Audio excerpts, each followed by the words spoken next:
মানিকগঞ্জের সিংগারে ১,৮৩৪ জন গ্রাহকের প্রায় ২০০ কোটি টাকা নিয়ে লাপাত্তা হয়ে গেছে গ্রাম মানবিক উন্নয়ন ক্ষুদ্র ব্যবসায়ী সমবায় সমিতি লিমিটেড নামের একটি এনজিও। এ ঘটনায় বিক্ষুব্ধ গ্রাহকরা কর্মকর্তাদের অফিসে না পেয়ে এনজিও মালিকদের বাড়িতে হামলা চালিয়েছে।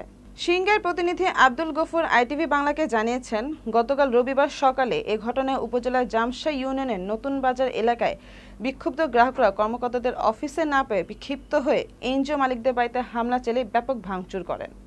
ভুক্তভোগী এক গ্রাহক জানান, সম্প্রতি দেশের অনেক তফসিলি ব্যাংক দেউলিয়া হয়ে যাবে এমন প্রচারে ব্যাংকের প্রতি আস্থা ছিল না।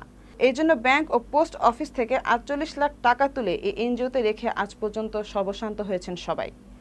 ভুক্তভোগী গ্রাহকদের অভিযোগ, ১ লাখ থেকে ৫০ লাখ টাকা পর্যন্ত ১৮ শতাধিক গ্রাহকের কাছ থেকে ২০০ কোটি টাকার উপরে আমানত নেয় এনজিওটির মালিক জামশা ইউনিয়ন পরিষদের চেয়ারম্যান গাজী কামরুজ্জামান, মোহাম্মদ আমজাদ হোসেন, মোহাম্মদ উজ্জ্বল ও মোহাম্মদ হাবিবুল্লাহ।